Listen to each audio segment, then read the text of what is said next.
Bonjour à toutes et à tous.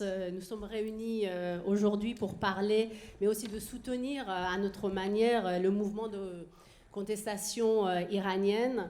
Je suis très émue, je suis habituée de parler en public avant les films, etc. Mais aujourd'hui, je suis extrêmement émue vu la situation iranienne et la tâche qui m'est confiée. Je remercie chaleureusement le Forum des images ainsi que le Festival Un état du monde qui m'a donné en fait une carte blanche pour avoir les invités précieuses pour qu'on puisse parler un petit peu de la situation actuelle en Iran. Pour commencer, d'abord, je vais faire une petite introduction suivie de la présentation. Une fois que je fais mon introduction, qui va durer 6-7 minutes à peu près.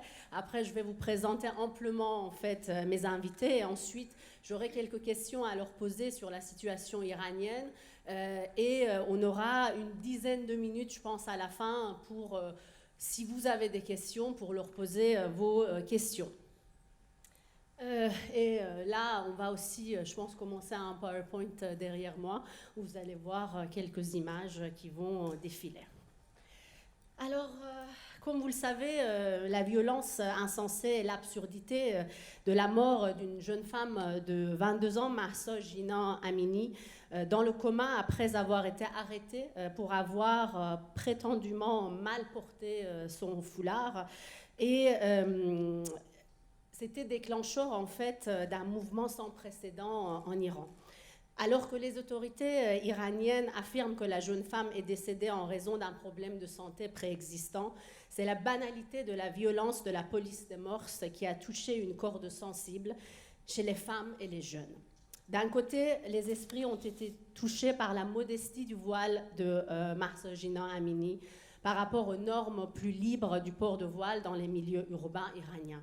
De l'autre, par la mort d'une jeune femme qui avait tout l'avenir devant elle pour un morceau de tissu que la République islamique d'Iran oblige les Iraniennes à porter depuis plus de 40 ans. Tout cela a mis les gens en colère et les a fait descendre dans la rue. Lorsque Mahsa Jina Amini est décédée le 16 septembre 2022, des hommes et des femmes iraniens de tout horizon, milieux socio-économiques, situations géographiques, positions sociales ont manifesté.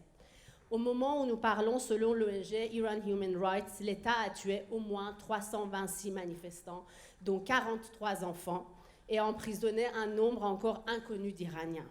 Selon les rapports officiels, des dizaines de manifestants ont été inculpés des chefs d'accusation liés à la sécurité de hostilité envers Dieu et corruption sur terre, qui sont passibles de la peine de mort. L'histoire et les preuves actuelles de la République islamique indiquent qu'elle a l'intention d'utiliser la peine de mort comme un outil de répression politique pour intimider son opposition. À ce jour, au moins 9 manifestants ont été jugés pour des accusations liées à la sécurité et risquent d'être exécutés à la hâte. Il est presque certain que le gouvernement dirigé par le président ultra-conservateur Ebrahim Raisi continuera à vouloir rétablir l'ordre. Néanmoins, de plus en plus de femmes enlèvent ouvertement le hijab obligatoire dans les rues des villes et villages du pays au fil des jours. À leur côté, on retrouve des hommes s'opposant aussi aux forces de l'ordre, au péril de leur vie, car on leur tire dessus à balles réelles. Les lois misogynes et la violence structurelle au cœur de la République islamique d'Iran ont fait l'objet d'une première résistance de la part des féministes iraniennes en 1979. On va en parler un petit peu plus amplement avec Martis plus tard. Donc dans les affres d'une révolution populaire victorieuse qui avait à sa tête l'ayatollah Khomeini. Des milliers de femmes, que des femmes, sont courageusement descendues dans les rues 3 semaines seulement après le retour de l'ayatollah Khomeini de Neufel-le-Château à Téhéran, où il avait déclaré vouloir instaurer le port du voile obligatoire dans le nouvel État révolutionnaire. Depuis lors, la myriade de mouvements des femmes en Iran ont été une épine constante dans le pied de la République islamique d'Iran. En 2017, Vida Movahed, une jeune femme iranienne, a organisé une manifestation silencieuse et solitaire au milieu d'une foule dans la rue qui s'appelle la rue de la Révolution à Téhéran. Grimpant au sommet d'une boîte de distribution électrique, elle a enlevé son voile, l'a attaché à un bâton et l'a agité comme un drapeau, devenant instantanément virale sur les médias sociaux iraniens. S'inspirant de Movahed, des manifestations non coordonnées, toujours silencieuses et solitaires, ont été organisées par plusieurs jeunes femmes. Ces femmes ont été surnommées les filles de la rue de la Révolution. Les protestations actuelles, cette fois-ci collectives, mettent en lumière plutôt des femmes qui enlèvent leur foulard et dansent en public, ce qui est également illégal pour les femmes en Iran, tout en jetant le tissu du voile dans des feux au milieu d'une ambiance festive. Ainsi, elles manifestent sans arrêt leur joie, un acte radical pour une société marquée par une répression accrue, tout en brûlant le symbole le plus représentatif d'un système d'oppression absolue. Cette manifestation de joie est également audible dans le slogan du mouvement. Les acclamations en l'honneur d'Amini vont au-delà de la destruction ou des appels de mort à, en appelant ainsi à un avenir fondé sur la vie. En effet, lors des funérailles d'Amini et des manifestations qui ont suivi dans sa province natale du Kurdistan, dans le nord-ouest de l'Iran, les personnes en deuil ont crié un slogan kurde pour la libération des femmes. Femme, vie, liberté. Sa diffusion dans les médias sociaux est rapidement débordée dans des rues et le slogan est devenu une revendication nationale. Ce mouvement appelle à l'avènement d'un imaginaire féministe, libérateur, avec les femmes à sa tête. Il s'agit d'une lutte pour l'autonomie des femmes dans le choix de leur corps, un point qui résonne aujourd'hui chez les féministes du monde entier. Ce soulèvement sans précédent dans l'histoire iranienne s'avère être aussi un tournant crucial pour les milléniaux et la génération Z qui font irruption dans la conscience mondiale contre le pouvoir et la domination. Le soulèvement iranien a touché une corde sensible chez les femmes et les jeunes du monde entier qui sont confrontés à l'empiétinement de cultures, de lois et de mouvements conservateurs fondés sur la suppression des droits des femmes, mais aussi des homosexuels ou encore des minorités. Finalement, il n'est que justice que cette révolution féministe iranienne et les jeunes générations du pays soient en première ligne dans les batailles pour l'autonomie et la souveraineté corporelle. Pendant des décennies, les femmes iraniennes ont fait les frais d'un des systèmes politiques les plus répressifs et oppressifs, fondés sur leur assujettissement par la police et la criminalisation quotidienne. Alors aujourd'hui, malgré le risque de mort auquel ils sont confrontés, les femmes et les jeunes, au devant de la scène contestataire iranienne, suivis enfin par les hommes, montrent au monde entier comment se défendre comme des féministes.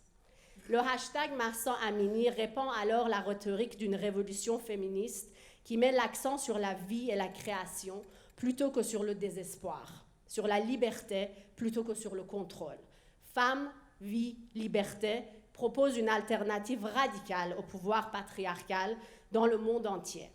Les rébellions de rue d'aujourd'hui peuvent renverser le régime ou pas, changer les lois ou pas, mais en tout cas, une chose est sûre. Avec ce mouvement, une remise en cause des structures de domination millénaires a pris forme avec une exigence primordiale, celle d'imaginer que les choses peuvent être autrement, quand on a l'audace de refuser de se conformer à un État existant par peur de représailles. Alors, pour parler du coup plus amplement de ce mouvement, j'ai à mes côtés Mahdi Saderipour, chercheuse doctorale en sociologie et en études de genre et sexualité à l'Université Paris 8, Vincennes-Saint-Denis. Vous êtes enseignante aussi à l'Université de Bretagne occidentale à Brest, Mahdis. Vous travaillez entre autres sur des questions sociopolitiques, notamment sur la question des mouvements sociaux des femmes et des personnes LGBTQA+. En Asie de l'Ouest, les questions de genre, sexualité et immigration et le lesbianisme politique, entre autres. Votre thèse de doctorat en phase de rédaction finale porte sur le sujet des carrières militantes des lesbiennes musulmanes en France et leur militantisme en mixité choisie.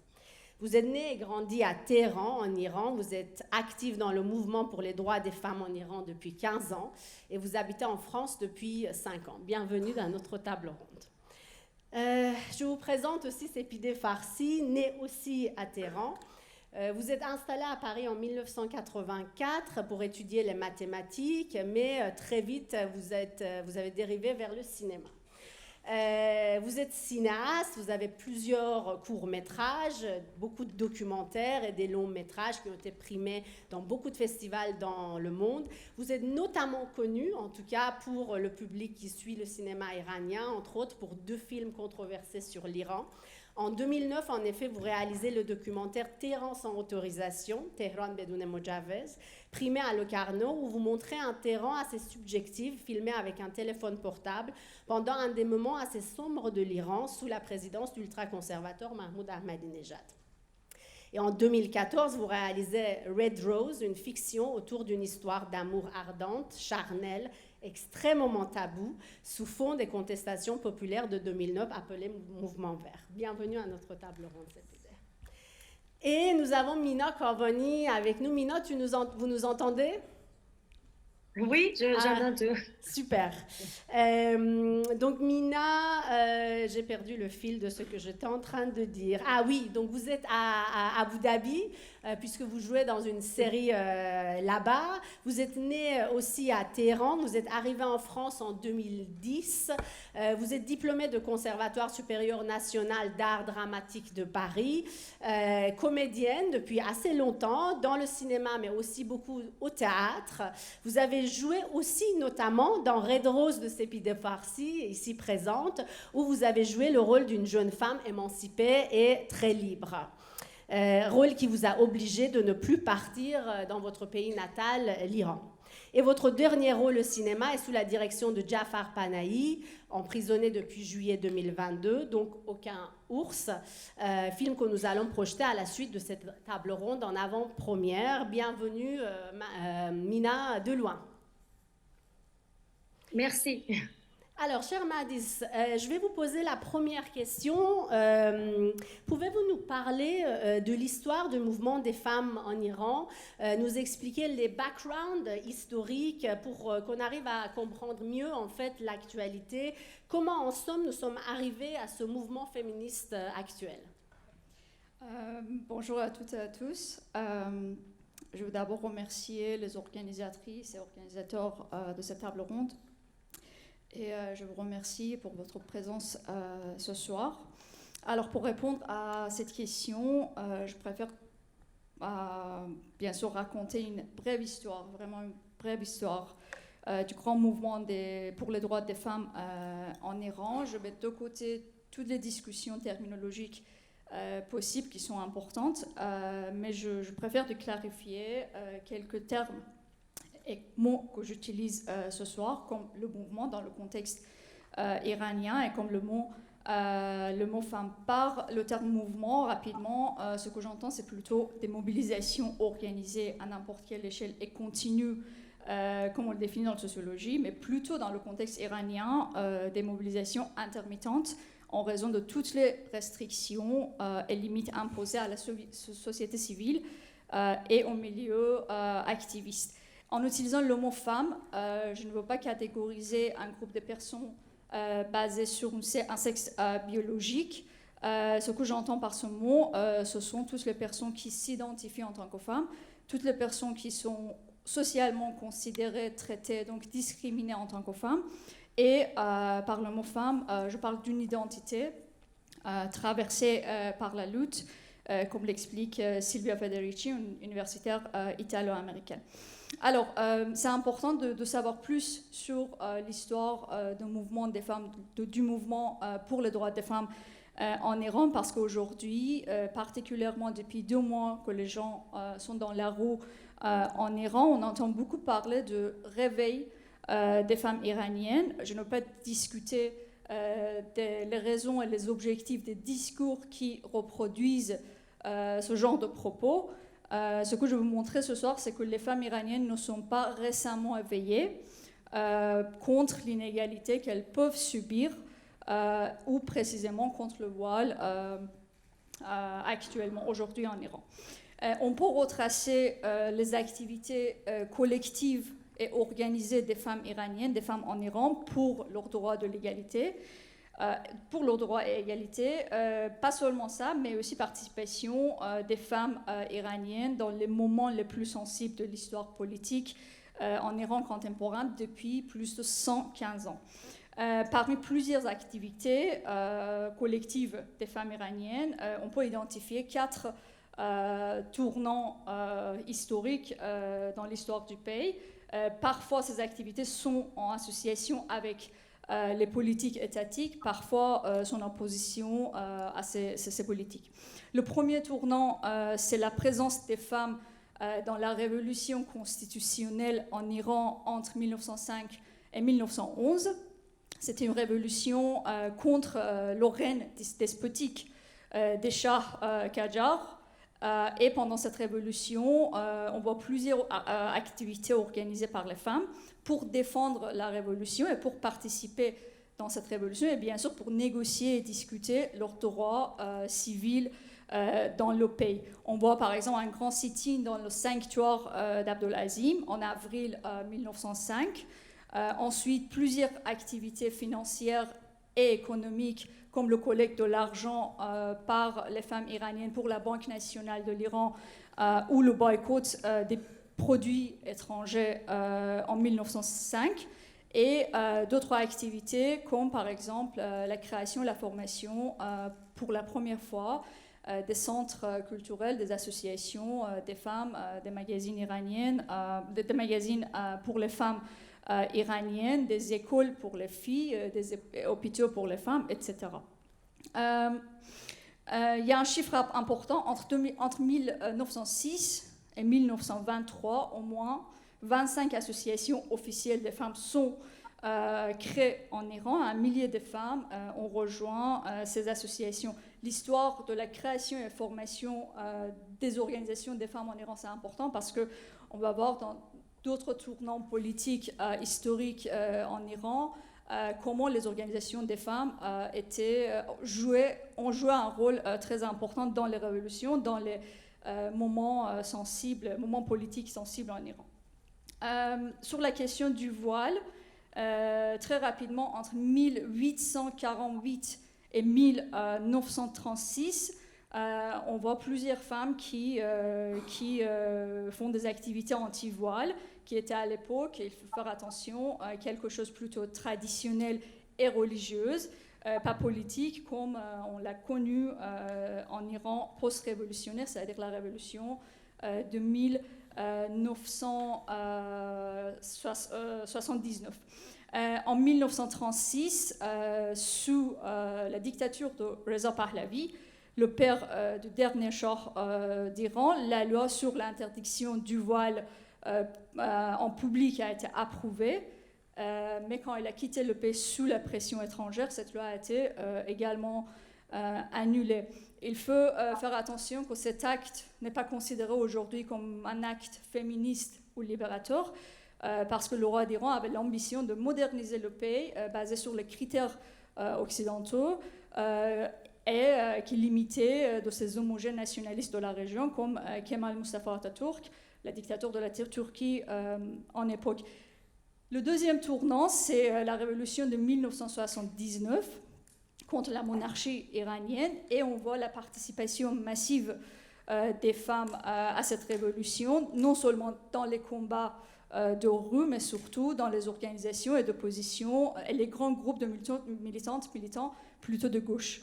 On voit par exemple la création de l'organisation des femmes iraniennes, une très grande organisation de femmes de gauche, est formée en 1943, qui était une branche de Tudeh, le grand parti politique communiste d'Iran, et des milliers de femmes qui ont rejoint cette organisation qui se transforme en 1947 à une fédération qui est appelée la Fédération démocratique des femmes en Iran. Cette organisation est active jusqu'à la révolution de 1979 et joue un rôle très important dans la révolution iranienne. Après cette révolution, les femmes iraniennes sont les premières personnes à subir des changements inégaux dans la loi. Et juste 24 jours après la victoire de la révolution, l'Ayatollah Khomeini, alors guide suprême de la République islamique à l'époque, ordonne le voile obligatoire pour les femmes dans les locaux gouvernementaux.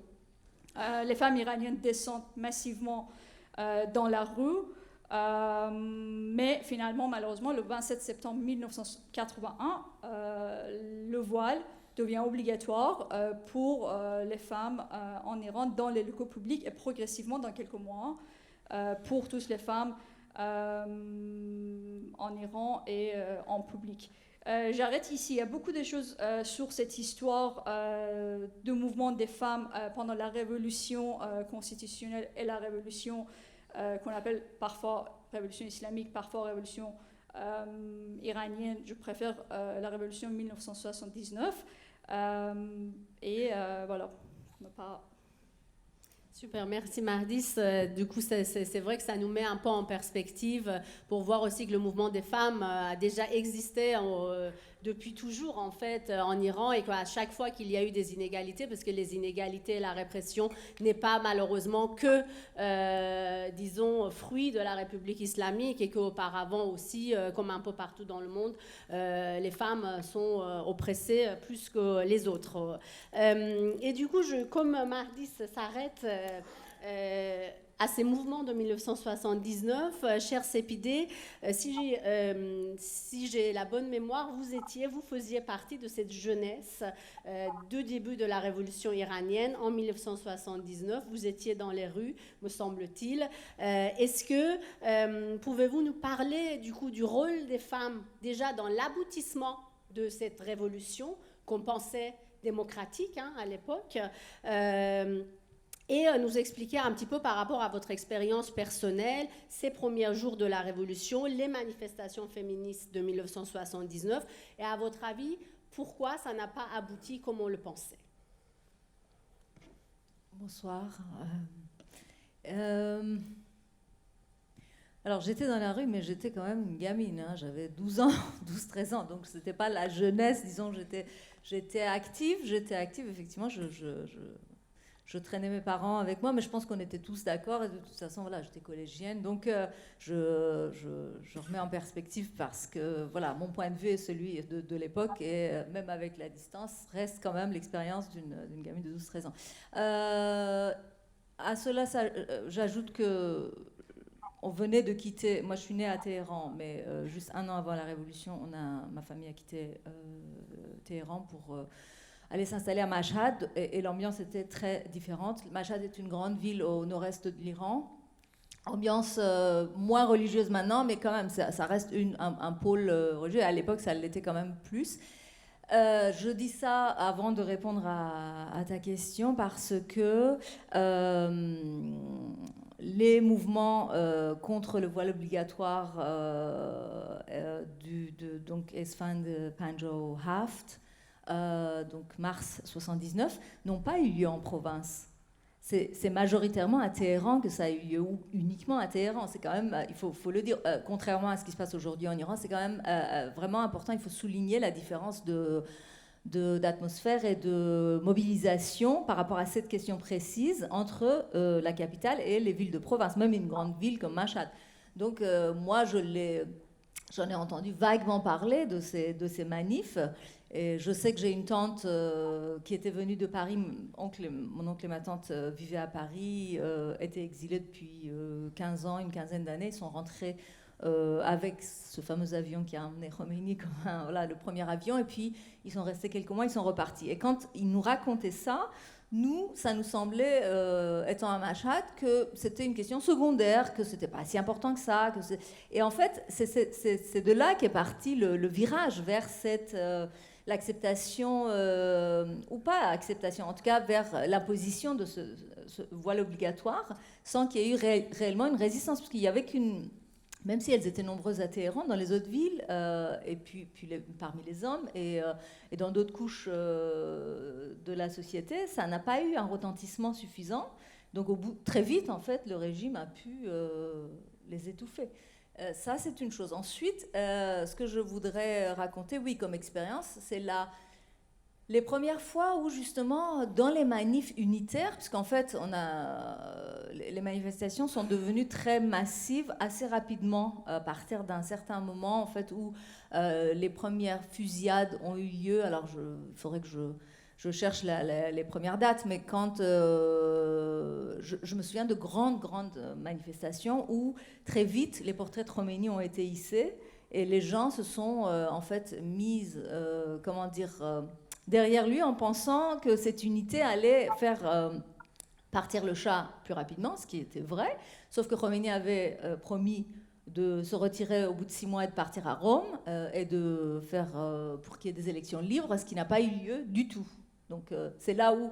Et en fait, dans ces grandes manifs, je me souviens de copines et de sœurs, d'amis qui étaient très clairement appartenaient à une organisation de gauche, donc qui étaient même marxistes. Voilà. Il s'est passé quelque chose. Ah oui, on a perdu la connexion avec Mia. Et qui ont mis un foulard, en fait. Et moi, ça m'étonnait. Je me disais, mais je posais même la question. Donc, par exemple, je parle de la sœur d'une amie qui avait 18-19 ans, elle, alors que nous, on avait 12 ans, ou à peine 13 ans. Et, mais quel est le sens du foulard? Elle me disait, mais ça, c'est un voile identitaire contre l'impérialisme, contre les valeurs occidentales imposées. Et en fait, le virage a commencé là, quoi, très rapidement. Puis ça a continué jusqu'à ce que Mahdis a décrit, et puis ce qu'on connaît, la suite. Voilà. Donc en fait,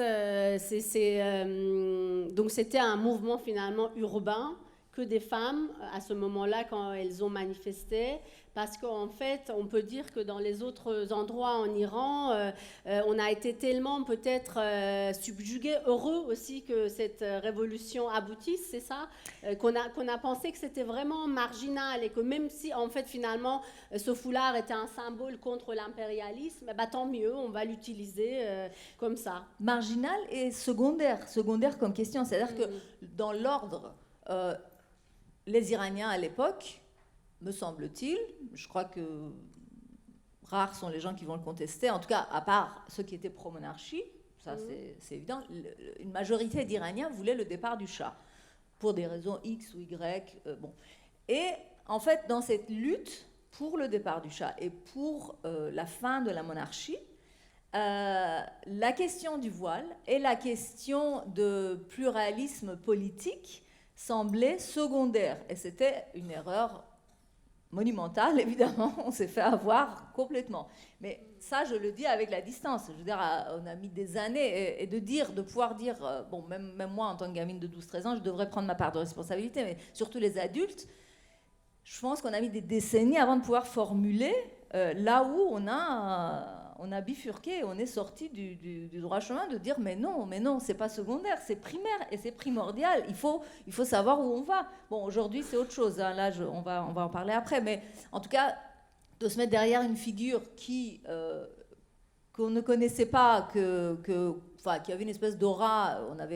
Rares étaient les gens qui avaient lu le Risaleh Khomeini en fait si on l'avait lu, je veux dire, c'était clair. Mais sauf que c'était pas lu, ou très peu de gens le connaissaient. Ceux qui connaissaient, en fait, ne le contestaient pas.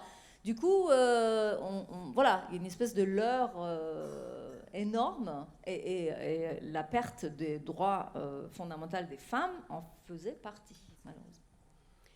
Et donc le temps que Mina nous revient, je reviendrai vers vous, Mahdis, pour rebondir, pour arriver peut-être de faire un saut jusqu'à aujourd'hui et de parler un petit peu en fait disons de la lutte des femmes en Iran aujourd'hui, depuis ces plusieurs années en fait. On va dire, on est, je pense, d'accord sur ce sujet-là. La vie d'une femme iranienne au quotidien, c'est une lutte permanente. Et j'aimerais que vous nous en parliez un petit peu, et après on va arriver, je pense, sur l'expérience de Mina. Moi, avant, je précise quelque chose. Quand on parle des activités des femmes pendant les deux révolutions constitutionnelles et 1979, c'est vrai que ces activités sont concentrées et centrées sur les femmes dans le centre, les femmes chiites, les femmes perses, les femmes qui habitent dans les villes. Si on voit par exemple la formation des hôpitaux pour les femmes, les écoles pour les filles, etc. Quand vous dites perse, vous voulez dire perse d'origine, oui, d'origine. C'est-à-dire pas les minorités turques, exactement. parce que voilà, c'est pas perse pour dire non. ancienne. Oui, exactement. Je parle d'autres ethnies, des Kurdes, des Balouches, des Loks, qui sont exclus de toutes ces activités et des résultats de ces activités. Et si on veut passer je vais continuer sur troisième tournant et quatrième. Ce que je veux dire, c'est que après la révolution de 1979, la société civile iranienne vit une grande répression. L'autorisation des activités des partis politiques, des organisations politiques sont révoquées, leurs activités deviennent interdites.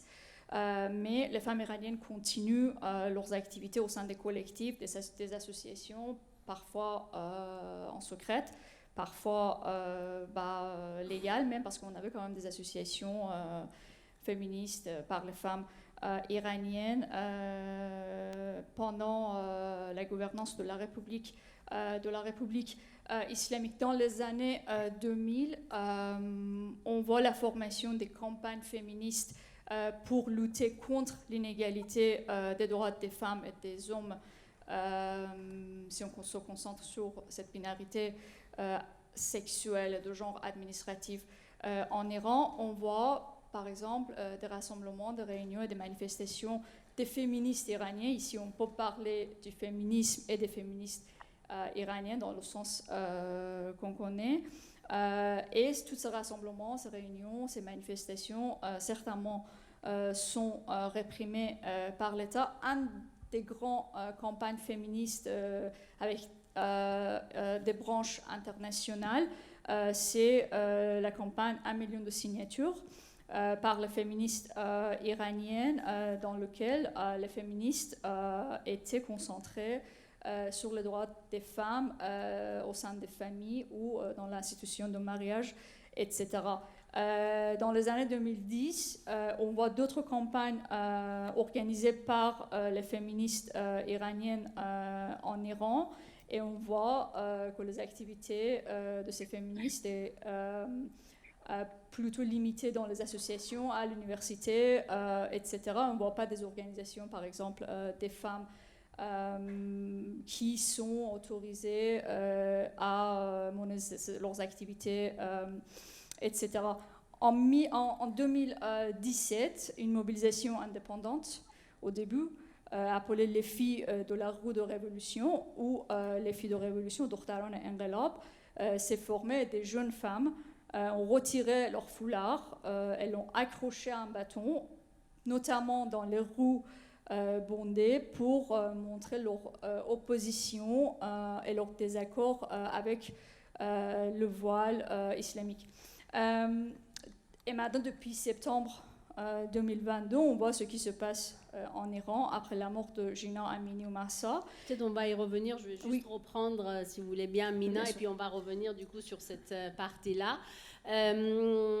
Chère Mina, du coup, en fait, comme on parlait de ces mouvements de femmes en Iran, moi j'aimerais savoir, en tant qu'artiste iranienne vivant en France, j'ai une question vraiment très précise sur la réaction que vous avez eue au moment de la prise de décision pour le rôle, pour jouer dans le film de Sepideh Farsi, Red Rose, puisque c'est un... Quoi?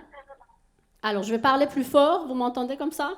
Oui, oui. Alors, je disais, au moment où vous avez pris la décision pour jouer dans le film Red Rose, donc cette prise de position, j'aimerais bien en fait savoir, en tant qu'artiste iranienne vivant en France, qu'est-ce qui s'est passé en fait dans votre tête? Comment vous avez pris cette décision? Est-ce que j'imagine que vous saviez que vous ne pouviez plus jamais rentrer en Iran, en tout cas tant que ce système existe en Iran, et c'est très rare en fait finalement de voir, c'est vraiment chose rare de voir une scène d'amour et de sexe ardente dans un film iranien.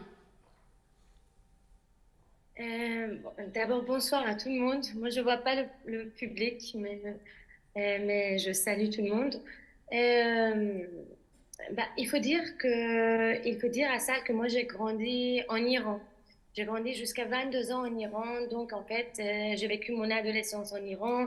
Je suis allée à la fac en Iran. Je suis entièrement une fille iranienne qui a passé toute son adolescence et sa jeunesse à Téhéran. Donc, comme toute ma génération, on avait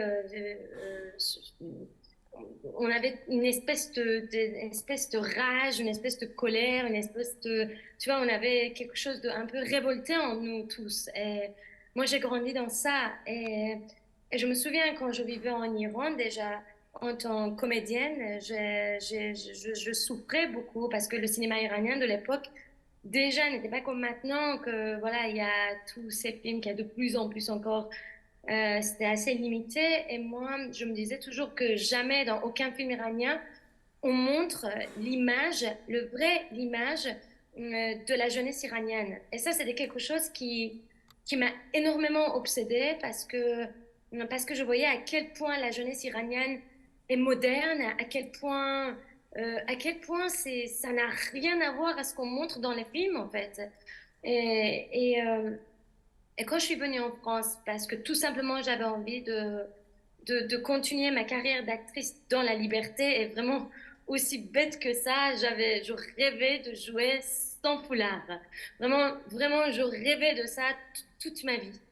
Et quand cette idée elle est venue, elle m'a proposé, c'est pas qu'elle m'a proposé le rôle, elle m'a proposé de passer l'audition de ce rôle. Moi, quand j'ai lu le scénario, je suis tombée juste follement amoureuse. J'avais 23 ans juste, je me suis dit, enfin, quelqu'un va montrer le vrai image d'une jeune fille iranienne. J'étais vraiment, c'est très étrange parce que c'est comme si je pensais pas dans ma tête aux conséquences qu'il allait avoir en jouant dans ce film. Ça veut dire je pensais pas, je me disais jamais que j'allais devenir exilée, j'allais faire une demande de réfugié politique, j'allais rester 9 ans. Je me posais même pas toutes ces questions-là, comme toutes ces jeunes filles aujourd'hui qui pensent qu'à ce qu'ils ont envie d'obtenir et jamais à la mort, jamais à... Et moi, j'étais dans la même situation. Quand Sepideh m'a donné ce rôle, j'avais vraiment non seulement un amour fou de le jouer, mais aussi il y avait beaucoup de révolte en moi, comme si je tenais absolument montrer quelle est la jeunesse iranienne et que ce n'est pas du tout ce que vous voyez dans le film iranien et que voilà. Euh, mais après, la vérité, c'est que il y a 10 ans, ça a choqué beaucoup de gens. Et ce que j'ai envie de dire aujourd'hui, c'est que c'était pas seulement la partie vous voyez, juste le gouvernement qui m'a attaqué. Bon, le gouvernement, ils m'ont appelé carrément la première actrice pornographique iranienne. Alors que, par exemple, cette scène pour les Français, c'est rien du tout, c'est vraiment rien du tout. Mais ce qui m'a choqué énormément à ce moment-là, c'était surtout de la part de beaucoup d'intellectuels iraniennes. Moi, j'étais un peu jugée, j'étais un peu comme si, c'est-à-dire que comme si, moi, ce que j'ai l'impression, c'est qu'à force de mentir, à force de cacher, à force de faire tout le temps des censures, des censures, comme si nous-mêmes, on commence à croire que quand on se lève le matin dans notre lit, on est voilé. Donc, en fait, évidemment, quand on voit un film dans lequel il y a une fille qui fait l'amour, c'est le choc total. Et je dois te dire que oui, j'ai eu des années très, très dures. Oui, ça fait 9 ans que je ne suis pas retournée dans mon pays. Oui, il y a une douleur en moi qui me ronge même jusqu'aujourd'hui. Mais étrangement, miraculeusement, en 2022, lorsqu'il y a tout ça qui se passe dans mon pays, je ne peux être que fière de ma décision.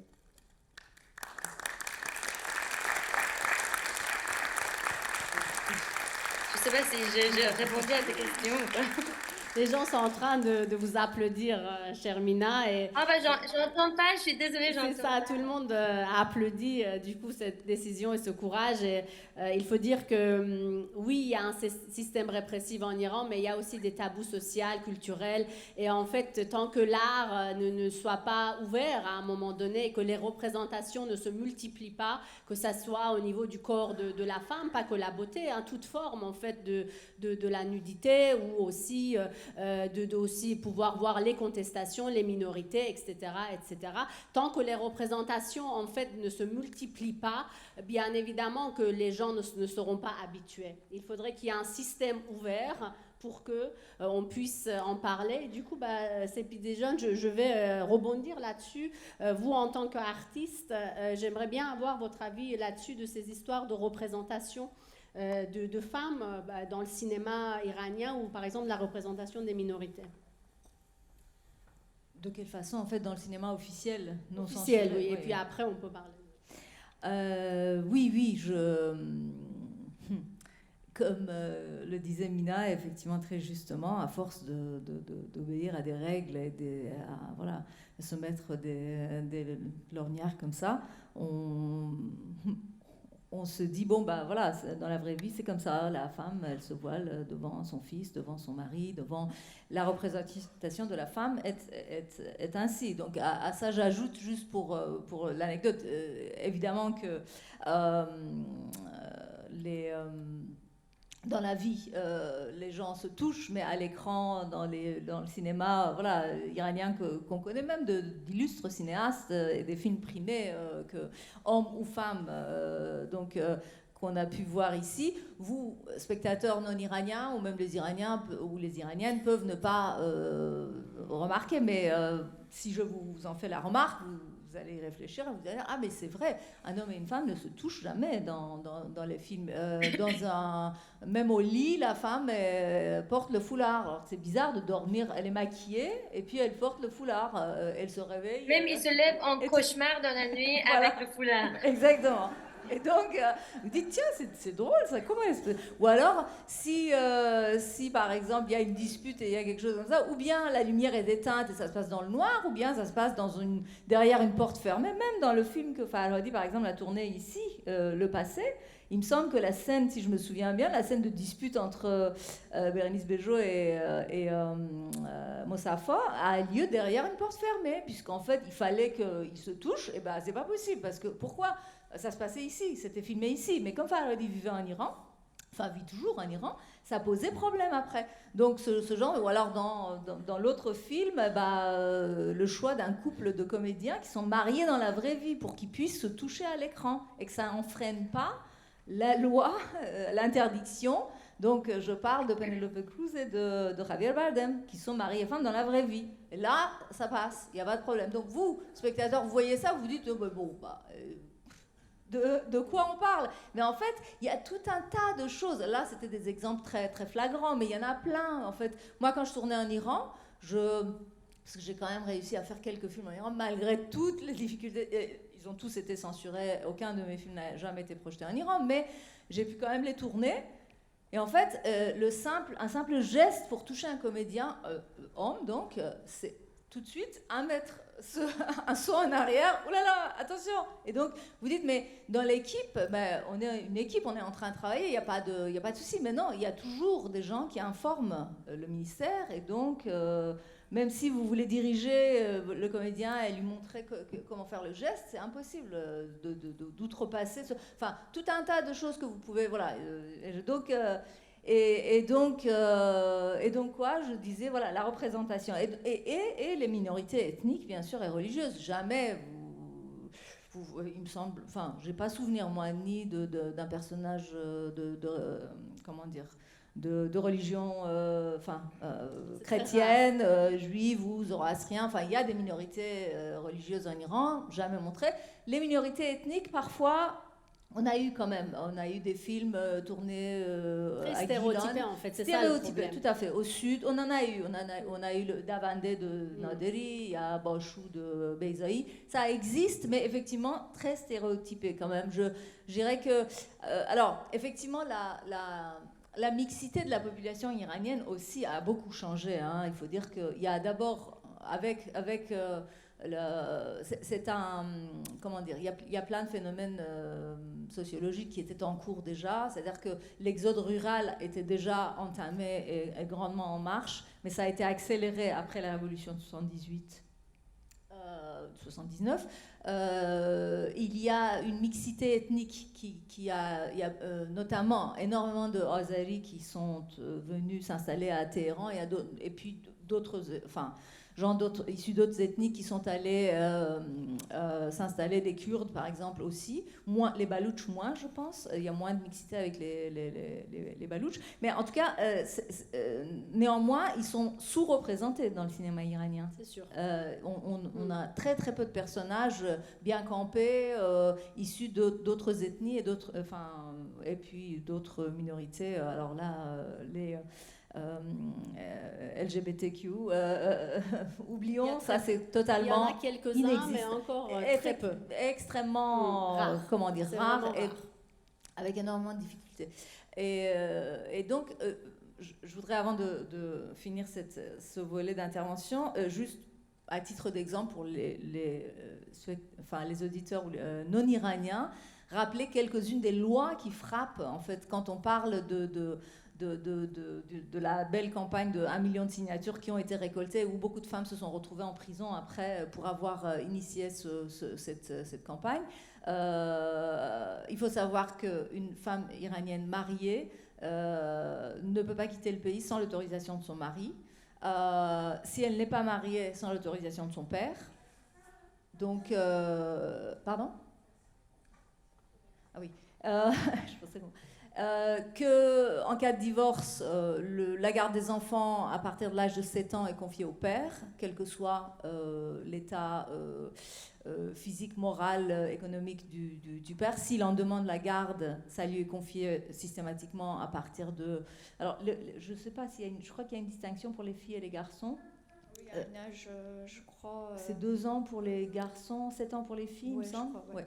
Mais donc, si le mari le demande. Ensuite, la femme ne peut demander le divorce que lorsqu'il y a une raison type addiction, drogue, alcoolisme, violence conjugale, des choses comme ça qu'il faut prouver. Et c'est extrêmement difficile de prouver. Je connais beaucoup de femmes qui n'ont pas pu divorcer. Et puis c'est extrêmement humiliant en plus. Il faut aller... je veux dire, c'est plus que cauchemardesque. Et puis, encore une... Oui, bon, l'héritage, ça c'est une loi islamique, mais qui est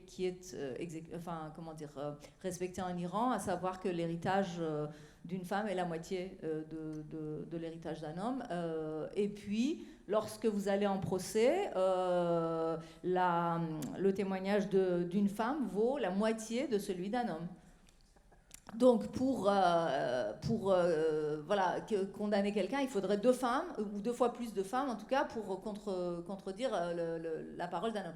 Et puis, lorsqu'il y a la loi de Talion, ouais, merci, qui est en vigueur en Iran, et lorsque, imaginez que vous ayez un accident, que une femme tue un homme, et la vie, même si elle perd sa vie, c'est-à-dire qu'elle est condamnée à mort pour sa vie, ne vaut que la moitié de celui d'un. Donc en fait, sa famille non seulement perdrait sa fille ou cette femme, devrait rembourser autant, la moitié de la valeur de la vie de l'homme, puisque la vie d'un homme vaut 2 fois plus matériellement que la vie d'une femme. Je veux dire, c'est tellement absurde, rien que de le dire, mais je voulais le dire pour que les non-iraniens sentent aussi à quel point les lois misogynes, lois misogynes, ce n'est pas qu'une question de foulard. Le voile n'est la pointe de l'iceberg, qui émerge. Il y en a d'autres encore, il y en a plein des lois comme ça. Donc, tout à fait. En fait, on est face, donc vous ne me contredirez pas, les lois misogynes, donc depuis c'est 1979, et donc la femme est considérée comme une citoyenne de seconde zone, mais en même temps, en fait, par une lutte de tous les jours, quotidienne, elle ne revient pas en arrière, et que ce n'est pas une femme misérable. C'est ça, je pense qu'il faudrait bien le souligner. C'est vrai que les lois sont extrêmement misogynes et pas en faveur en fait des droits des femmes dans aucune des situations. Néanmoins, en fait, la femme a été dans les sphères publiques depuis la révolution iranienne. Elle a pris, en fait, déjà, elle faisait partie de ce mouvement. En fait, les femmes iraniennes faisaient partie du mouvement de 1979. Et depuis, elles n'ont jamais reculé. Et donc, je pense que ça, c'est très important de le dire. Et du coup, je pense que Mahdis, vous pourriez en parler un petit peu, vraiment de cette lutte quotidienne des femmes pour arriver finalement au mouvement actuel. C'est exactement pour ces exemples que depuis 2003-2004, on a créé cette campagne à 1 million de signatures pour avancer dans nos luttes pour les droits égaux avec les hommes sur la question de mariage, divorce, tutelle des enfants, tout ça. Aujourd'hui, on voit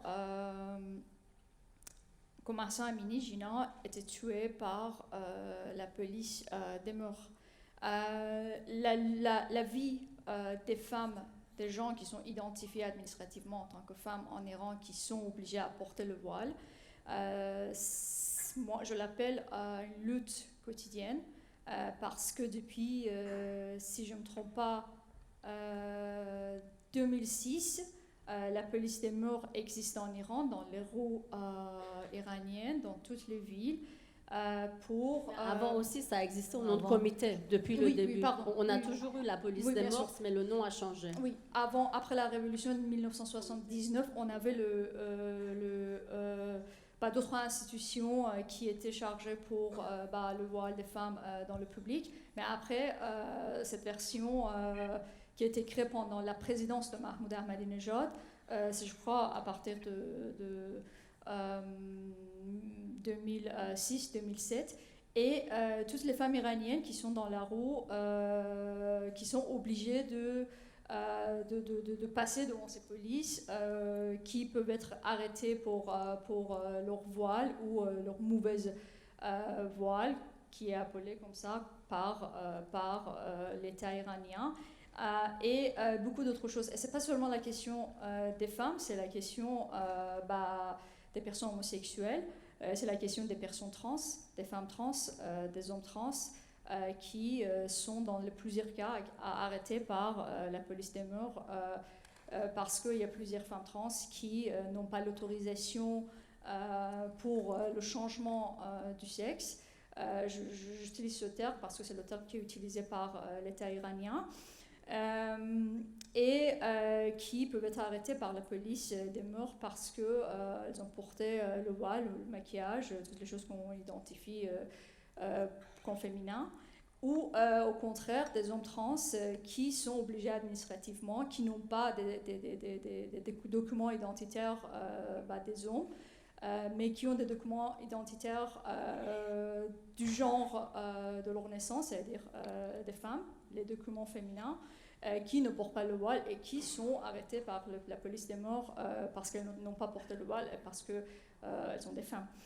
Donc c'est pour ça que, pas seulement pour les femmes, pour plusieurs groupes sociaux qui sont discriminés, qui sont minorisés et qui sont marginalisés, la vie des femmes et de ces personnes est une lutte quotidienne. C'est pour ça que parfois on appelle le mouvement des femmes en Iran comme le non-mouvement, ou certainement les mobilisations des personnes LGBTIQ+, comme le non-mouvement, qui est un concept théorisé par un théoricien irano-américain, Asef Bayot, qui parle des luttes quotidiennes et toutes les activités individuelles qu'on fait dans notre vie quotidienne, mais qui a des résultats collectifs. Comme par exemple, comment s'habiller pour sortir de la maison, c'est une lutte quotidienne. La couleur de foulard qu'on va choisir pour un endroit, c'est une lutte quotidienne parce qu'on sait que d'avoir tel genre de foulard avec telle couleur et de passer dans une place dans le nord où il y a la police des mœurs, on peut être arrêté. Donc c'est pour ça qu'on appelle aussi tous les actes en fait de tous les jours, comme tu disais, non-mouvement, parce que ce sont des actes en fait, on est d'accord, individuels, mais qui vont donner en fait résultat collectif Et comme j'ai expliqué, que vous l'avez bien expliqué aussi, comme en 2017, on a des personnes une par une en fait qui vont mettre le foulard et aller sur les boîtes électriques. Ce sont des actes individuels mais qui deviennent un mouvement collectif sans qu'il y ait mouvement collectif. Donc c'est vraiment aussi particularité de l'histoire des mouvements en Iran finalement. C'est ça.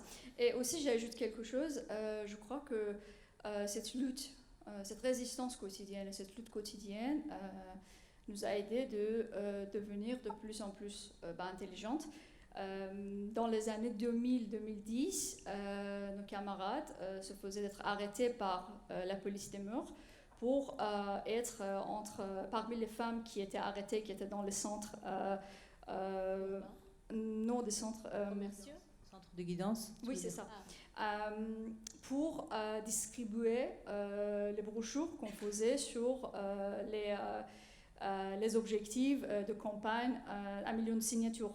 Je veux dire, on utilisait toute cette situation pour avancer dans nos objectifs et nos buts de lutte pour les droits des femmes et des personnes minorisées, sexuelles, du genre, etc. Je voudrais ajouter quelque chose ici.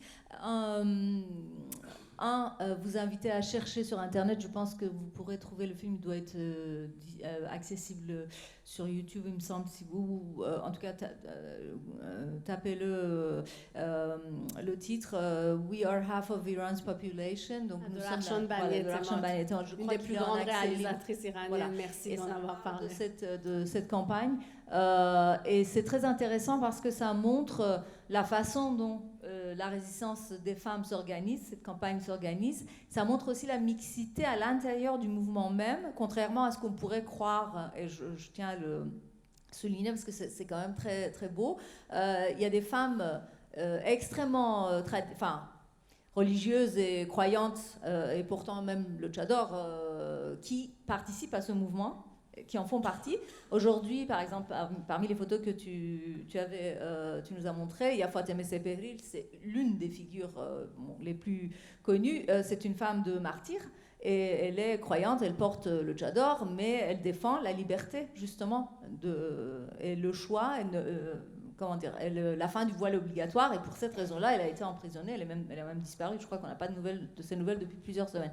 Et elle n'est pas la seule, il y en a beaucoup d'autres. Et ça, c'est très, très important, et je pense que l'organisation, la façon, dont ce mouvement s'est disséminé dans différentes couches de la société, la façon dont cette espèce de ces rhizomes qui ont poussé, d'abord c'est la dernière fois, je crois que c'est en date, dernier mouvement si massif et si étendu, puisqu'après il y a eu énormément de répression et on était sous donc 2 mandats d'Ahmadinejad et puis ce qu'on connaît par la suite, et ça s'est encore plus corsé. Donc du coup il y a eu effectivement cette lutte quotidienne que vous décriviez et qu'on connaît tous et qui est très importante, et des initiatives individuelles, mais en s'inspirant effectivement de ce qui avait été acquis pendant ce mouvement. Même si ça a échoué, il y avait quand même eu des avancées.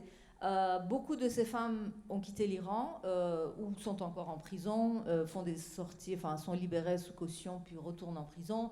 Des gens comme Nasrin Sotoudeh, Narges Mohammadi et d'autres, Shirin Ebadi, plein de gens, la prix Nobel de la paix, puis beaucoup d'autres, les noms m'échappent, mais ce qui est intéressant, c'est ces espèces de, en fait, comme des vagues qui avancent, qui reculent. C'est comme vraiment le mouvement des vagues, et à chaque fois on gagne un tout petit peu et puis on recule, ils font reculer le mouvement et puis ça revient, et c'est sans cesse, et ça continue.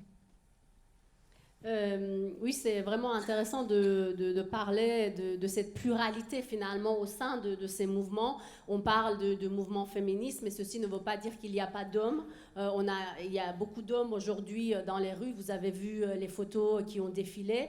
Beaucoup d'activistes hommes qui font avancer les choses. La mixité au niveau du voile, voilà, celles qui sont voilées, celles qui ne le sont pas.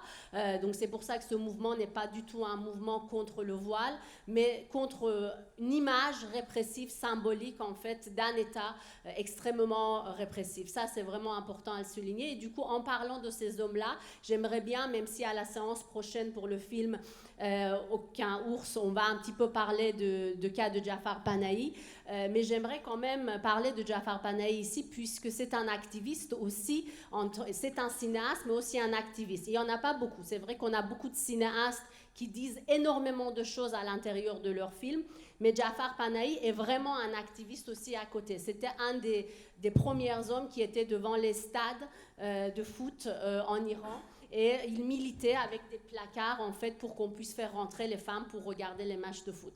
Et du coup, pour ça, donc j'ai l'impression que ça va s'arrêter. J'aurais aimé parler avec Mina, mais ma question, chère Mina, c'est donc vous avez joué dans Aucun ours.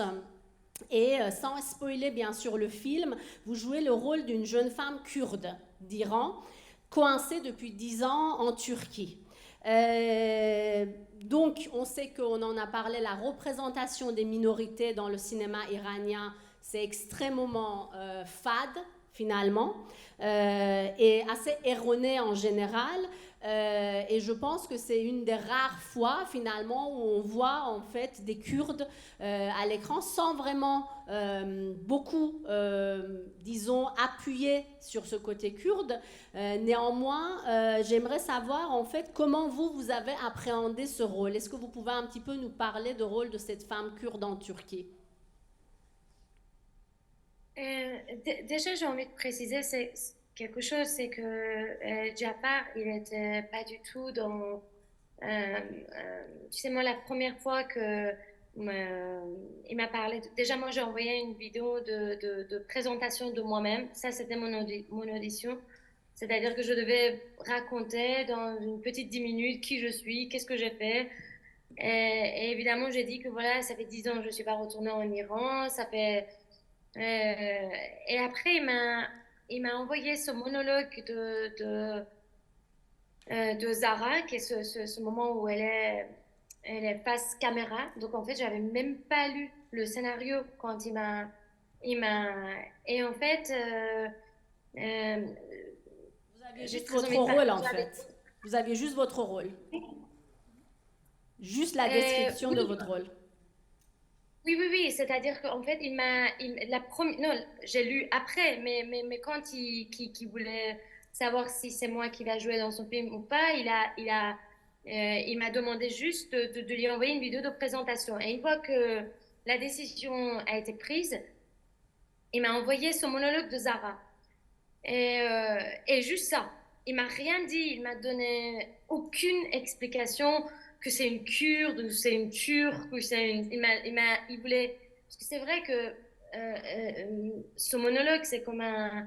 Alors, je sais pas, le public a vu déjà le film. Non, ils n'ont pas encore vu. Ils n'ont pas encore vu, donc il ne faut pas spoiler.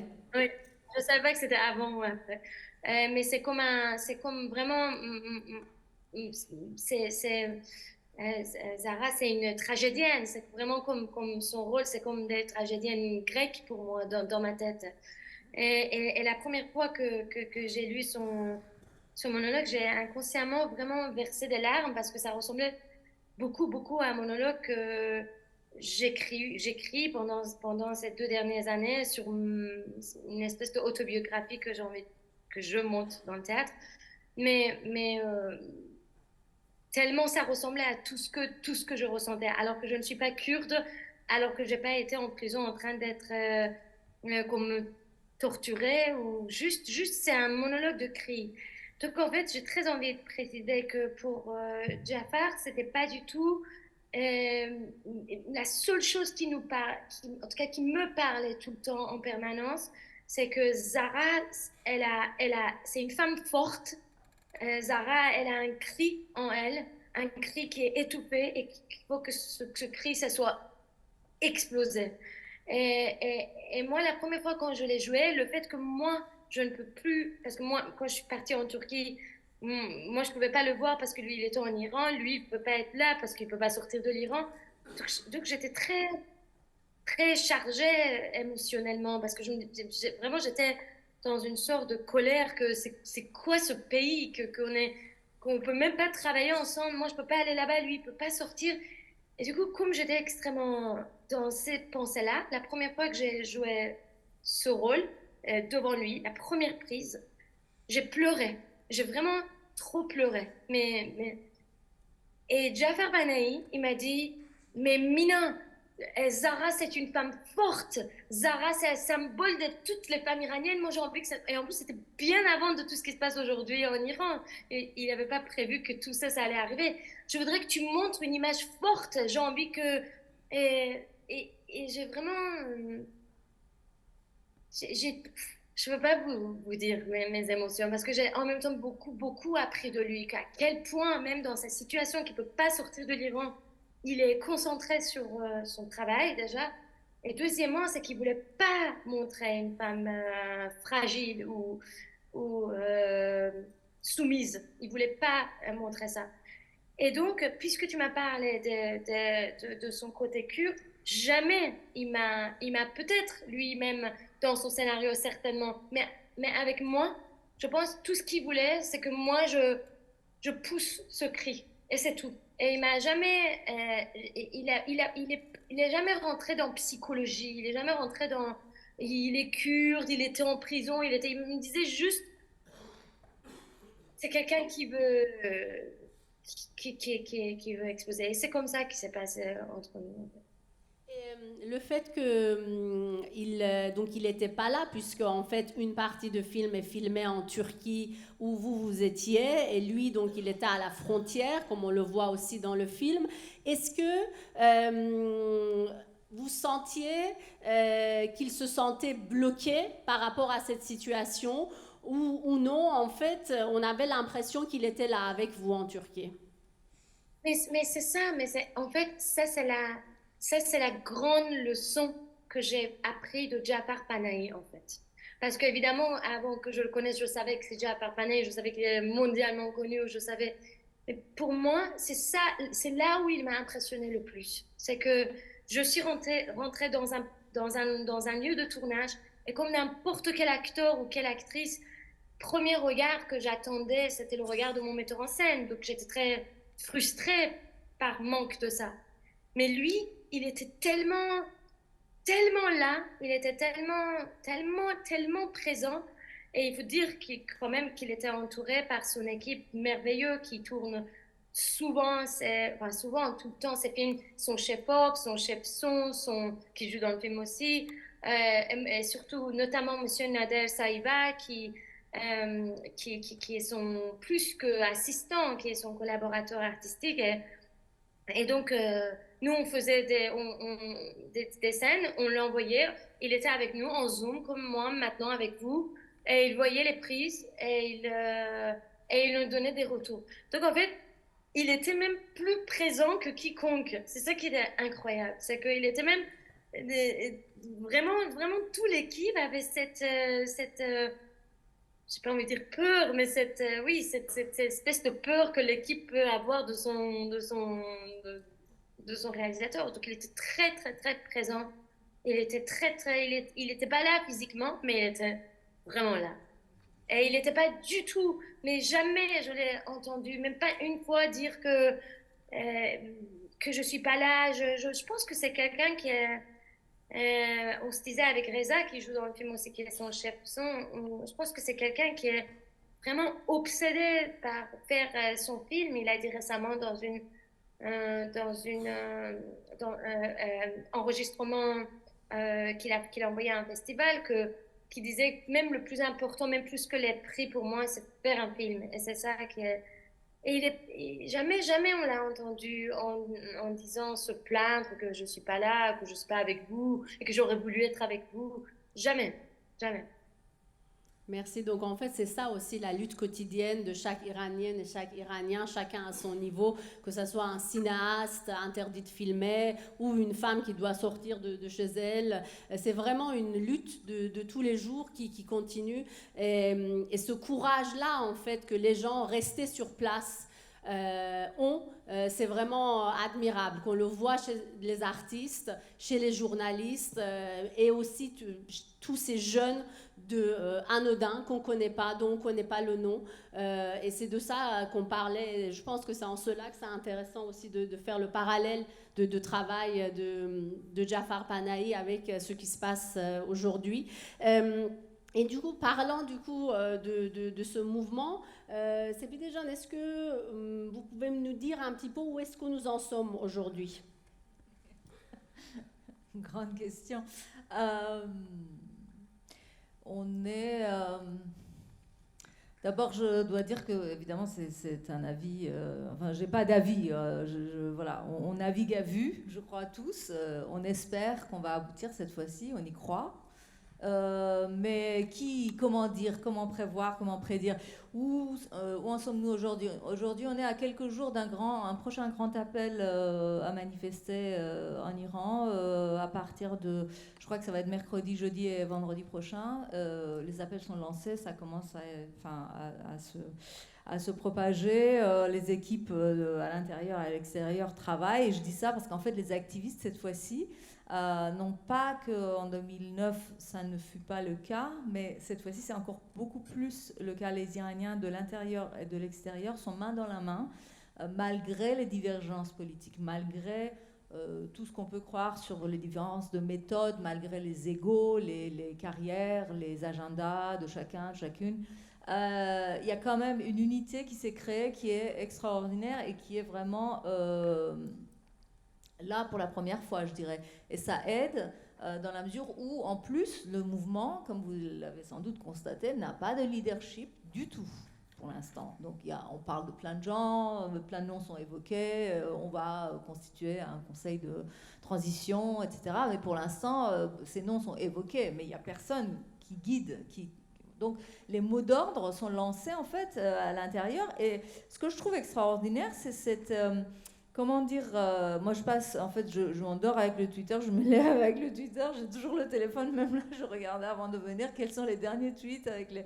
Je suis totalement obsédée, en mode, accro. Connectés, on est tous absolument, ensemble. Ouais. Mais surtout, le Twitter, je dois dire, parce qu'évidemment, et les Iraniens le sont, les Iraniens et les Iraniennes le sont de plus en plus, et heureusement que l'Internet a quand même, malgré les coupures, malgré les ralentissements de débit, tout ça, ils ont réussi à garder, à rester connectés. Déjà en 2009, il y avait eu, on le voyait dans Red Rose, moi j'avais récolté des images, en fait les images d'archives, c'était les images que j'avais recueillies sur Internet du mouvement. C'était, je crois, une des plus grandes premières manifestations du journalisme citoyen.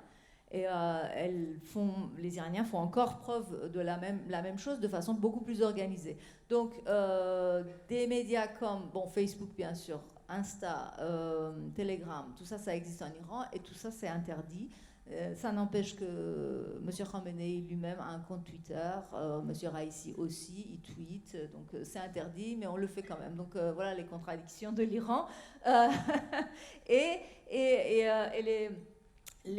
Ceux qui se battent pour leur liberté utilisent ça. Donc du coup, en fait, les mots d'ordre sont lancés de l'intérieur, se propagent via l'extérieur, vont ailleurs à l'intérieur, puisqu'en fait, contrairement à 2009 et contrairement à d'autres mouvements contestataires, cette fois-ci, non seulement c'est intersectionnel, c'est aussi très répandu partout dans le pays. C'est-à-dire que le Kurdistan s'est levé en premier, puis ce fut Téhéran, ensuite Baloutchistan, et puis ça va en Azerbaïdjan, et puis ça continue, et parfois c'est toutes ces régions d'un coup, et Téhéran toujours, et puis les universités, les collèges, les lycées, donc ça s'est répandu partout. Les grèves commencent à prendre, c'est compliqué, ça se met en place, la grève étant quand même un levier important pour mettre la pression sur le régime. Ça a commencé en premier dans l'industrie, à Salouillet, dans la pétrochimie, en sidérurgie, Nechekal à Haftapé, donc production de sucre, et puis ça s'arrête, ils cassent les grèves, et puis ça reprend. C'est compliqué. Le bazar n'a pas complètement encore fermé, le bazar de Téhéran. Les grands bazars n'ont pas. Le Kurdistan, au Kurdistan, c'est beaucoup plus suivi. La grève est beaucoup plus suivie. À Baloutchistan aussi. Dans d'autres villes et d'autres régions, ça l'est moins. Le bazar de Téhéran, c'est l'artère commerciale en fait du pays. Et on dit qu'en 1979, c'est quand les bazaris se sont mis en grève, c'est là que ça aboutit. C'est ça ? Tout à fait. Mais il y avait eu beaucoup de pourparlers. Il faut dire aussi que ce sont parmi les Bazaris, il y a quand même beaucoup de ce qu'on appelle Haji, enfin beaucoup de religieux, beaucoup de gens qui sont proches du régime aussi, et puis effectivement c'est vraiment l'artère économique et c'est compliqué je pense pour que ce soit suivi. Il y a aussi le cours du dollar qui grimpe et qui flambe et qui montre bien que la situation économique qui était déjà précaire est en train de se précariser encore plus. Le régime est indéniablement sous pression. Je pense que l'attitude des autres pays, bon, hormis les alliés habituels, la Chine, la Russie, éventuellement l'Inde, voilà, hormis ces quelques pays, l'attitude de l'Europe, l'attitude des États-Unis et d'autres pays du monde entre guillemets, voilà, libre, et les échanges commerciaux, ça a une grande importance. Donc je pense que dans les jours à venir, on va voir où ça va mener, parce qu'il faut quand même asphyxier le régime. Il n'y a pas voilà, pas à charrier, c'est ça. Il faut asphyxier le régime de l'extérieur comme résister de l'intérieur. Et donc c'est très difficile à dire à quelle échéance en fait ça va aboutir, mais j'espère que je ne dis pas de bêtises, mais on y croit. En tout cas, on est bien d'accord que le mouvement n'est pas du tout affaibli à l'intérieur de l'Iran et que tous les jours, les gens sortent de tous les milieux, dans les villes, villages, grandes villes, petites villes, et ils risquent leur vie. Il y a une espèce de relais, en fait. Alors, aujourd'hui, à Téhéran, c'est peut-être calme. Dans telle faculté, ça marche. On fait, voilà, on chante. Et si, tiens, il y a ce mouvement-là de faire sauter les turbans, qui est devenu le sport national des jeunes, que je trouve extraordinaire. En fait, c'est une révolution. Moi, j'ai envie, pas envie, je ne suis pas la seule, il y a beaucoup de gens qui le disent que c'est une révolution, et c'est irrévérencieux. C'est un mouvement, c'est une révolution irrévérencieuse. Il y a énormément d'insultes, il y a énormément de... En fait, on est en train de casser les tabous. Les Iraniens et les Iraniennes, ensemble, sont en train de casser les tabous. Quand quelquefois, nous, de l'extérieur, on dit, bon, bah, soyez un peu plus polis quand même, vous n'êtes pas obligés de... Ils disent, non, justement, ils nous massacrent, ils nous méprisent. Depuis 4 décennies, bah, on va leur faire ça. Et c'est ce qu'ils font. Ou elles aussi. C'est la génération Z en ce moment. En fait, partout dans le monde, elle en a marre et donc elle se révolte. Et donc c'est comme ça qu'elle réagit. Et ce que je pense que nous, en tout cas, notre génération de Mina, de vous et de moi, je suis un petit peu plus âgée, mais pas plus. Nous, on ne pouvait pas le faire parce que je pense qu'on avait en fait tout le trauma de la révolution iranienne, de la guerre Iran-Irak, 8 ans de guerre Iran-Irak qui avait vraiment pris l'indépendance du pays en jeu. Donc en fait, on a tout ce trauma-là, plus le trauma en fait de toutes les tueries massives des années 80 des opposants. Tout ça, on l'a vécu dans notre chair. Donc nous, on ne pouvait pas faire ça au régime. Non, et là, la génération Z, en fait, heureusement, il n'a pas cela.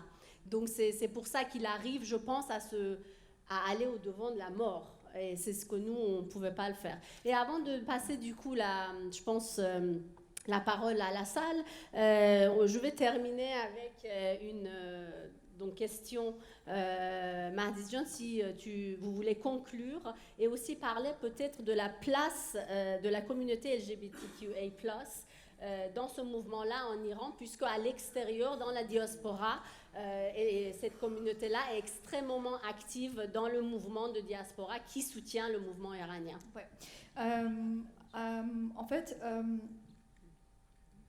il y a quelque chose d'important, c'est que après des années 2000, 2010, que les féministes iraniennes étaient actives en Iran, par leurs campagnes, par leurs activités, tout ça, en absence de rue, en absence des organisations, des associations légales, etc., les réseaux sociaux nous ont donné une grande opportunité pour mener nos activités militantes dans les réseaux sociaux. Le non-mouvement, moi je ne l'appelle pas mouvement parce que les mobilisations des personnes LGBTQIA+, en Iran, n'a jamais vécu l'organisation, n'a jamais vécu des activités collectives. c'était toujours des activités individuelles, peut-être dans les groupes, dans les petits groupes secrets, peut-être plutôt dans les réseaux sociaux. Parce que leur vie est criminalisée, en fait. C'est ça. J'arrive à cette question de... quand on parle de communauté des personnes LGBT en Iran, ça dépend, on parle de quel groupe. Si on parle des personnes homosexuelles, des lesbiennes, des gays, bisexuels, etc., il ne faut pas oublier que la répression de leurs activités a ses racines dans la criminalisation des actes sexuels entre deux personnes de même sexe. Si on parle des personnes trans, l'histoire c'est un peu différent. Il est bien connu la fatwa, l'autorisation religieuse de Khomeini en 1982 sur la transidentité, qui était un tournant dans l'histoire des personnes trans en Iran. Je dois noter que cette fatwa, cette autorisation religieuse, contrairement à toutes les informations diffusées par la propagande du régime, n'était pas un départ pour que les personnes trans puissent avoir accès aux dispositions médicales, sociales, administratives, etc. Mais c'était important parce que c'était la première autorisation religieuse dans un pays musulman, pour une population musulmane, pour la transidentité et le changement de sexe, etc. C'était parce que même avant la révolution, avant cette fatwa, avant la révolution, quand Khomeini était en exil en Irak, en France, il avait donné une autre fois cette autorisation, mais n'était pas pris en sérieux par le régime du Shah. En Iran, il y a quelques associations qui sont fondées par les personnes trans ou pour les personnes trans, au contraire des personnes homosexuelles, lesbiennes, gays, etc., qu'on n'a jamais vécu cette vie associative.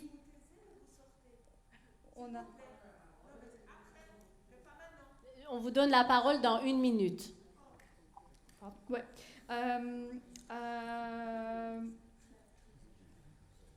Comme conclusion, quelque chose qui est important, c'est que même après cette fatwa, cette autorisation, la vie des personnes trans en Iran est assez critique, mais les personnes homosexuelles, trans, les personnes LGBT en Iran étaient engagées dans les mouvements féministes en Iran après les années 2000. Aujourd'hui, plus visible. Avant, on était cachés, on était obligés. On n'avait pas d'autre solution, mais aujourd'hui on est plus visible et on voit que par exemple depuis septembre il y a beaucoup d'événements qui sont organisés à l'étranger par les Iraniens et Iraniennes dans la situation diasporique et ces événements sont organisés vraiment par les collectifs comme Feminists for Jinnah ou etc. Qui sont fondés, dirigés par les personnes LGBT en Iran et on voit même en France partout. Quand on a des manifestations, vous voyez les drapeaux, les différents drapeaux des personnes LGBT qui sont là et qui parlent de leur présence et qui parlent de leurs expériences de cette discrimination, de cette violence, d'être minorisés, etc. Voilà. Je vais vous demander pour terminer, donc je vous lance sur la séance suivante à 20h30 de l'avant-première de Jafar Panahi que je vais avoir la chance d'introduire.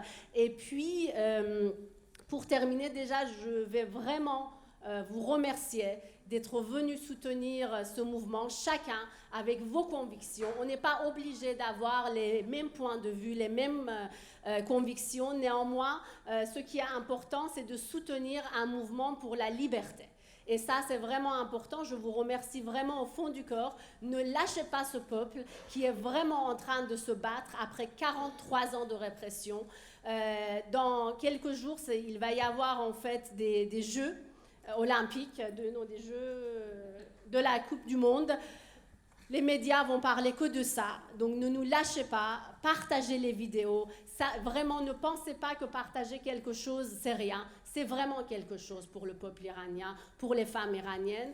Et donc je vais vous demander de vous lever, s'il vous plaît, au respect de ce peuple, de cette génération, de cette jeunesse dans les rues de l'Iran. Et on va terminer avec la chanson de Shervin qui est devenue virale, avec les sous-titres bien sûr. Donc l'hymne de cette finalement révolution, de ce mouvement. Donc Shervin qui est aussi de cette nouvelle génération, qui a été emprisonnée après cette vidéo et puis ensuite libérée sous caution. Et voilà, donc on va terminer comme ça en écoutant Shervin.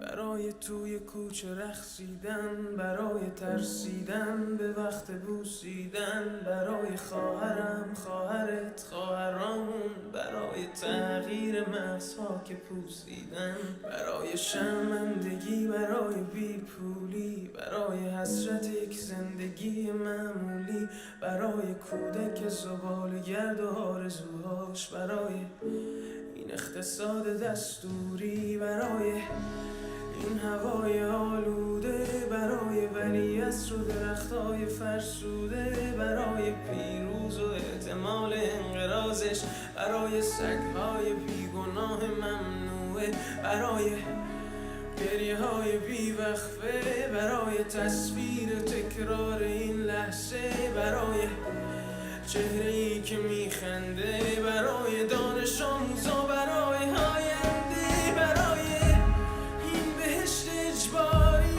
برای نخبه های زندانی، برای کودکان افغانی، برای این همه برای غیر تکراری، برای این همه شعارهای تو خالی، برای آوار خونه های پوشالی، برای احساس آرامش، برای خورشید پس از شبای طولانی، برای قرصای اعصاب و بیخوابی، برای مرد میهن آبادی، برای دختری که آرزو داشت پسر بود، برای زن زندگی آزادی.